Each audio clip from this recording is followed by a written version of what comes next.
ಕಾಸು current Lakshmi Jyothi double operation EPIC card number secret ಏನಿದು master stroke ಅಂತ ನೋಡೋದಾದ್ರೆ ಡಿ.ಕೆ. ಶಿವಕುಮಾರ್ ಅವರು ಗೃಹಲಕ್ಷ್ಮಿ ಹಾಗೆ ಗೃಹ ಜ್ಯೋತಿ ಎಂಬ ಎರಡು ಗ್ಯಾರಂಟಿ ಯೋಜನೆಗಳಿಗೆ ಪರಿಷ್ಕರಣೆಯನ್ನು ಆರಂಭಿಸಿದ್ದಾರೆ. ಮನೆ ಮನೆಗಳಿಗೆ ಹೋಗಿ ನಿಮ್ಮ ಆಧಾರ್ ಕಾರ್ಡು, ಫೋನ್ ನಂಬರು, ಆಮೇಲೆ ರೇಷನ್ ಕಾರ್ಡು, ಅದ್ರ ಜೊತೆಗೆ ಜಾತಿ ಪ್ರಮಾಣ ಪತ್ರ ಇದೆಲ್ಲವನ್ನು ಕೇಳ್ತಾ ಇದ್ದಾರೆ. ಒಂದಷ್ಟು ಚರ್ಚೆಗೂ ಕೂಡ ಕಾರಣ ಆಗಿತ್ತು ಈ ಒಂದು ವಿಚಾರ.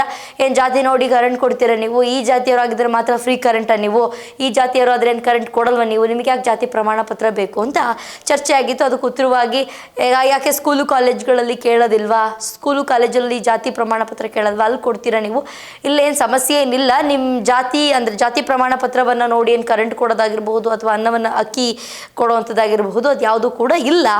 ಜಸ್ಟ್ ಪರಿಷ್ಕರಣೆ, ಮುಂದೆ ಏನಾದರೂ ಯೋಜನೆಗಳು ಬಂದರೆ ಅದಕ್ಕೆ ಹೆಲ್ಪ್ ಆಗಲಿ ಅಂತ ಕ್ಯಾಸ್ಟ್ ಸರ್ಟಿಫಿಕೇಟನ್ನು ಕಲೆಕ್ಟ್ ಮಾಡ್ತಿದ್ದಾರೆ ಅಂತ ಸುದ್ದಿಯಾಗಿತ್ತು.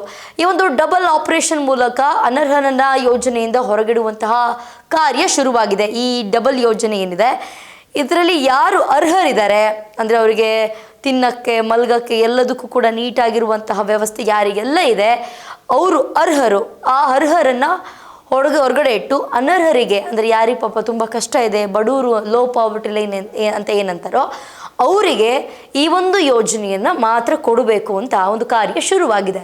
ಇದು ಸರ್ಕಾರದ ಹೊಸ ರಣತಂತ್ರವಾಗಿದೆ ಅಂತಲೇ ಹೇಳ್ಬೋದು. ಕಾಸು ಕರೆಂಟು ಲಕ್ಷ್ಮಿ ಜ್ಯೋತಿ ಇದು ಡಬಲ್ ಆಪರೇಷನ್ ನಡೀತಾ ಇದೆ. ಜರಡಿ ಬ್ರಹ್ಮಾಸ್ತ್ರ ಎರಡು ಟಾರ್ಗೆಟ್ ರಣಬೇಟೆಗಾರ ಡಿ.ಕೆ. ಶಿವಕುಮಾರ್ ಅವರು ಅಂತ ಹೇಳಬಹುದು. ಎಪಿಕ್ ಕಾರ್ಡ್ ನಂಬರ್ ಸೀಕ್ರೆಟ್ ಅಂತಂದ್ರೆ ಏನಿದು ಮಾಸ್ಟರ್ ಸ್ಟ್ರೋಕ್ ಅಂತ ನೋಡೋದಾದ್ರೆ ಈ ಡಬಲ್ ಸರ್ಜರಿ ಮೂಲಕ ಕನಕಾಧಿಪತಿ ಡಿ.ಕೆ. ಶಿವಕುಮಾರ್ ಹೊಸ ಆಟವನ್ನು ಶುರು ಮಾಡಿದ್ದಾರೆ. ಒಂದೇ ಕಲ್ನಲ್ಲಿ ಎರಡು ಹಕ್ಕಿಯನ್ನು ಹೊಡೆಯೋ ಭರ್ಜರಿ ಪ್ಲಾನ್ ಅನ್ನು ಮಾಡಿದ್ದಾರೆ. ಹಾಗಿದ್ರೆ ಕನಕಾಧಿಪತಿಯ ಆ ಪ್ಲಾನ್ ಏನು ಅಂತ ನೋಡೋದಾದ್ರೆ ಗೃಹಲಕ್ಷ್ಮಿ ಹಾಗೆ ಗ್ಯಾರಂಟಿ ಪರಿಷ್ಕರಣೆ ಮೂಲಕ ಅವರು ಹೆಣೆದಿರುವಂತಹ ರಣತಂತ್ರವೇನು, ಡಬಲ್ ಆಪರೇಷನ್ ಮೂಲಕ SIRಗೆ ಕೌಂಟರ್ ಕೊಡಲಾಗ್ತದೆ ಎನ್ನುವಂತಹ ಚರ್ಚೆ ಕೂಡ ಶುರುವಾಗಿರೋದು ಯಾಕೆ ಅಂತ ನೋಡೋದಾದ್ರೆ ಗೃಹಲಕ್ಷ್ಮಿ ಯೋಜನೆಯಲ್ಲಿಯೂ ಕೂಡ ಪರಿಷ್ಕರಣೆ ನಡೀತಾ ಇದೆ. ಅದು ಇವತ್ತಿಂದ ಅಲ್ಲ, ಒಂದು ವಾರಗಳಿಂದ ನಡೀತಾನೆ ಇದೆ.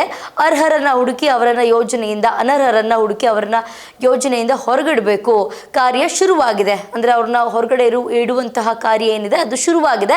ಹಾಗಿದ್ರೆ ಗೃಹಲಕ್ಷ್ಮಿ ಆಪರೇಷನ್ಗೆ ಅಗತ್ಯವಾಗಿದ್ದು ಯಾಕೆ, ಪುಕ್ಸಟೆ ಹಣ ಸಿಗುತ್ತೆ ಅಂತೇಳಿ ಹೇಗೆಲ್ಲ ನಡೆದಿತ್ತು ಕಳ್ಳಾಟ ಅಂತ ನೋಡೋದಾದ್ರೆ ಮೊದಲು ಗೃಹಲಕ್ಷ್ಮಿ, ಈಗ ಗೃಹ ಜ್ಯೋತಿ ಎರಡೂ ಗ್ಯಾರಂಟಿಗಳಿಗೆ ಆಪರೇಷನ್ ಶುರು ಮಾಡಿದೆ ರಾಜ್ಯ ಸರ್ಕಾರ. ಹೀಗೆ ಪರಿಷ್ಕರಣೆ ಆರಂಭವಾಗ್ತಾ ಇದ್ದಂಗೆ ನಾನಾ ರೀತಿಯ ಗೊಂದಲಗಳು ಸಹ ಜನರನ್ನ ಕಾಡ್ತಾ ಇದ್ದು ಸರ್ಕಾರ ಡೋಂಟ್ ವರಿ, ಯಾವುದೇ ಕಾರಣಕ್ಕೂ ಗ್ಯಾರಂಟಿಗಳು ನಿಲ್ಲೋದಿಲ್ಲ. ಈಗ ಏನು ಅನ್ನಭಾಗ್ಯ ನಡೀತಾ ಇದೆ, ಗೃಹಲಕ್ಷ್ಮಿ ಯೋಜನೆ, ಆಮೇಲೆ ಕರೆಂಟ್ ಫ್ರೀಯಾಗಿ ಸಿಗ್ತಾ ಇದೆ, ಅದ್ರ ಜೊತೆಗೆ ವಿದ್ಯಾರ್ಥಿಗಳಿಗೆ ಡಿಗ್ರಿ ಕಂಪ್ಲೀಟ್ ಮಾಡಿ ಕೆಲಸ ಸಿಗದಲ್ಲೇ ಇರುವಂತಹ ವಿದ್ಯಾರ್ಥಿಗಳು ಒಂದು 2,000 ರೂಪಾಯಿ ದುಡ್ಡು ಸಿಗ್ತಾ ಇದೆ. ಇದ್ಯಾವುದೂ ಕೂಡ ನಿಲ್ಲೋದಿಲ್ಲ. ಅದ್ರ ಜೊತೆಗೆ ಫ್ರೀ ಬಸ್, BMTC ಬಸ್ಗಳಲ್ಲಿ ಹೆಣ್ಣು ಮಕ್ಕಳಿಗೆ ಫ್ರೀ ಇತ್ತು.